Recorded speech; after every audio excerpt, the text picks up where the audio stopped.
Hello humans, it's just Martine, and today we're going to talk about my January reading stats.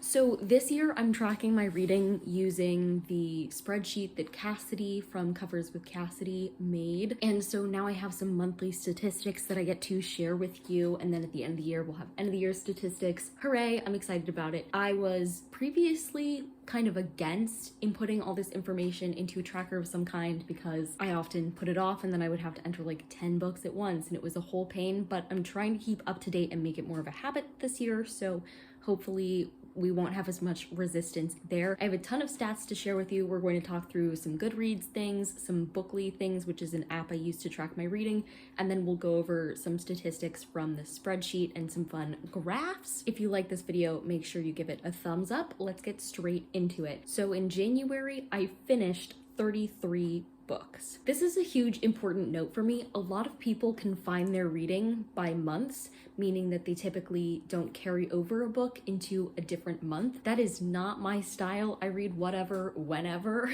and it's kind of a disaster. So it means that like I did not start and then finish 33 books in the month. I just happened to finish 33 books, and some of them I might have started in December, but it all evens out over time because then I have books that I'm not done and January's over now and they'll roll over into February or March depending on how long they take for me to read. It evens out eventually, but in general, that's an important thing to note. According to Goodreads, those 33 books combined were a total of 10,743 pages. I'm looking at my computer so that you can have accurate numbers. So if I'm looking here, that's what I'm doing. But I pulled up my Bookly statistics for the month to see actually how many pages I tracked reading. The only caveat I would say to this is that I didn't log any Magic Tree House books in Bookly this month while I was reading.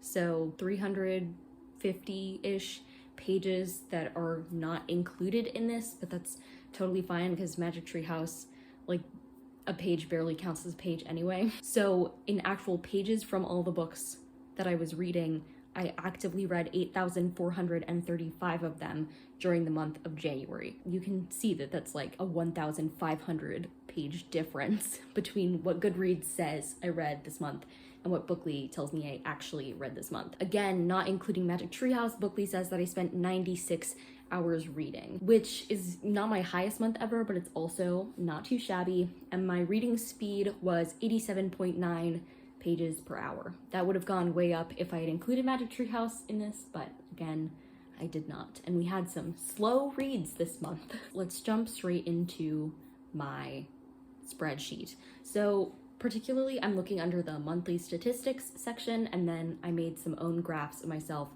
because there are only yearly graphs in this, so I made my own January graphs. 33 books, like 10,000 pages as discussed. Average pages per day, if you say that I read those 10,000 pages, which Bookly just showed you I didn't, but if you take all the books that I finished and you split them up per day, that's an average of 350.94 pages per day. And the books that I was reading had an average page count of like 329.67.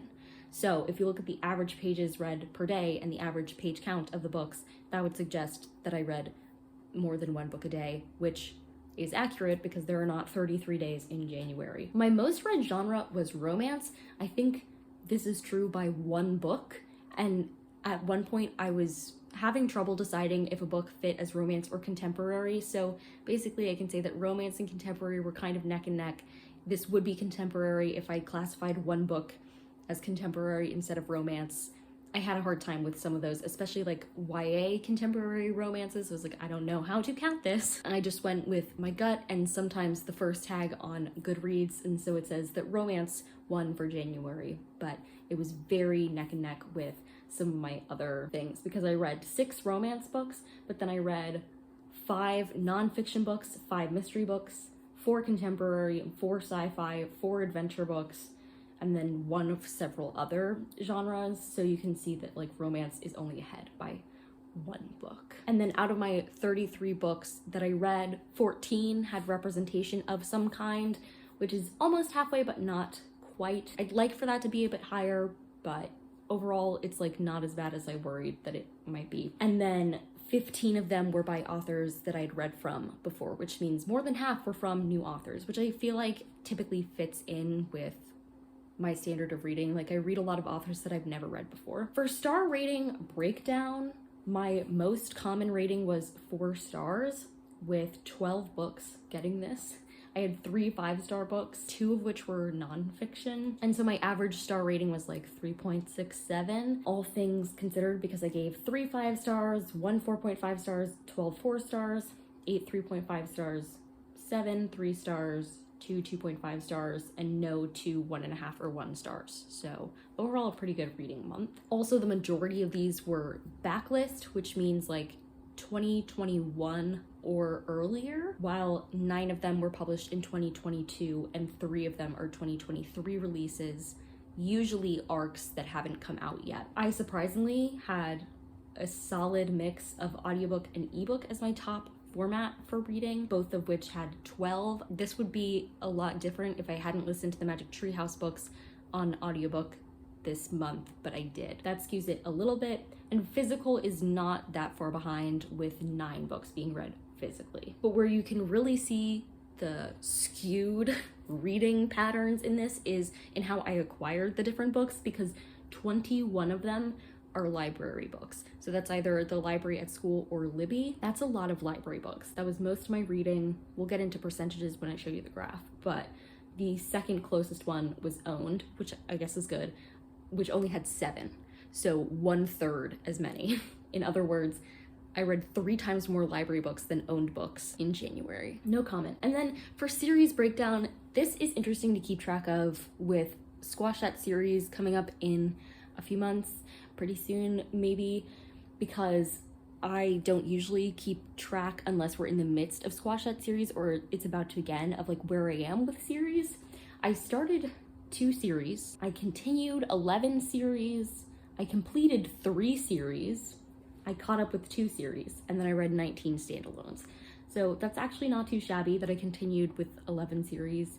Go me. And then the last like number stats before we hop into the fun graphs is age range, which isn't originally on Cassidy's spreadsheet, but I put it on mine because I was curious. I do read a lot of different age range books, so I wanted to see like, oh, if you read this many books in a month, but most of them were children's books, like I wanted to keep that into account. But I actually only read 5 children's books this past month, so that's like middle grade, things of that nature. So 4 of those were Magic Treehouse and then 1 other. I read 9 YA books, which is like pretty good, but then I read 19 adult books, which I think surprised me because I tend to assume that I read a lot of YA books, and I do, but clearly it's not as many as I think. Now I'm gonna scooch a little bit and we're going to look at graphs. A lot of these things are things that like I just went over, but seeing it in a graphical representation and thinking like percentages is interesting to me. So first, genre. Again, we have lots of slices of this pie that are almost the same size, with the smaller ones being like thriller, horror, fantasy obviously being one of my smaller categories, short stories, historical fiction, you know, all the ones that are like not my top ones. So in general, I read sci-fi, romance, nonfiction, mystery, and contemporary books.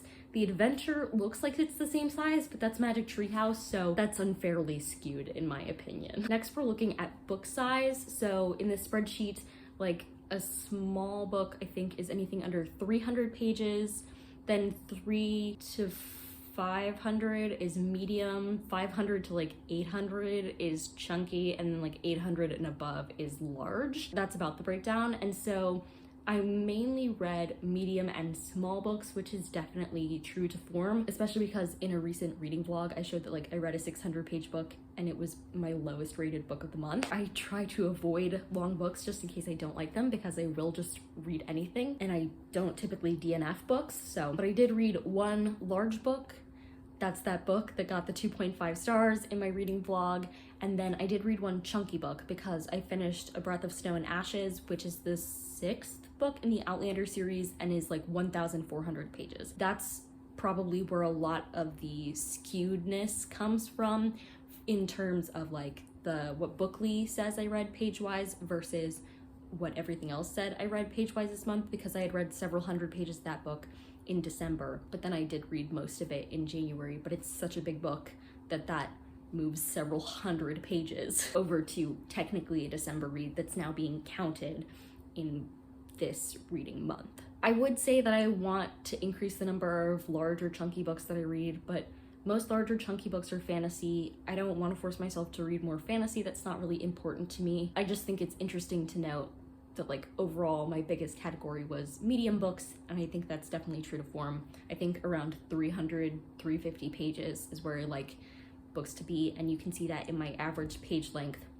across all the books this month. For star ratings, you can see that 4 stars took up a pretty big percentage of it, like 36.4. Between 5 and 4 stars, like 5, 4.5, and 4 stars, we have almost half of the graph. So almost half of my reads were 4 stars or above, which is really great. For my series versus standalone, it is 57.6% standalone. In a month where we have squashed that series, I would hope that series would be a bigger percentage, but I was still actually quite surprised that my series made it to 42.4%, because I feel like I don't often keep up with my series and read them, and that's clearly a misconception I have, because I read lots from series, continued lots of series. Who knew? So this graph shows that, like, it's almost even, but I do prefer a standalone because it's less of a commitment. And then for age range, more than half of it was adult, which again was surprising to me. For author gender, just over half of it was written by women, and then the second largest chunk at like 39% is written by a man. We had a couple non-binary authors, which is great, but I'd love to get that number up depending on what's available to me. And then I read one book that had more than one author, so that's where the multiple comes into play. Usually in a month I would guess that that one would be like 0%, because I typically only read books by one author, but now that I'm thinking about it, like anthologies, I guess not. We'll have to see as the months continue on, but that's just my guess. Format, pretty evenly split between physical, ebook, and audiobook. Again, with the ebook and audiobook being slightly larger than the physical, but that's a pretty nice balance. I think I'm good keeping it there. And then publication date, with most of it being backlist, I'm more than happy with that. I don't really care about keeping up with the latest things. All of my own books are backlist books because I get them at like the Dollar Tree and the used bookstore and stuff, so it makes sense for most of them to be backlist. For the books that are last year, I would say most of that's coming from my Libby app, from my library, and then the new releases are pretty much all coming from NetGalley. And then acquired, again, library reigned supreme. The KU part of this pie will be 0 from here on out because I finished my free trial this month, so that 9% is an anomaly in this case. It will only be in January, so it will be a very tiny slice of my acquired pie in my end of the year statistics wrap up. I would like to get my owned up a little bit, but I honestly know that I just read a lot of library books, so it doesn't faze me too much. Probably as the year continues and I start picking up the pace on my reads for the 12 TBRs of Christmas, that owned section will go up, because my first priority in designing ideas around the 12 TBRs of Christmas is always my owned books. That's kind of a way to help myself reach the goal of reading a certain number of my owned books every year. So hopefully that number will go up as that continues. And then NetGalley, I do have several arcs still from NetGalley, so I assume that will be there next month. I've been requesting a lot lately, and I would like to slow down a bit on that and hopefully put the NetGalley chunk of the pie more into reading owned books. Those are all my statistics for January. If you like this video, go ahead and give it a thumbs up and comment down below which of these statistics was most interesting to you. Do I track anything that you don't track for your reading? Do you track anything that I don't track? And subscribe for more reading, writing, and college lifestyle content. And until next time, bye humans, bye!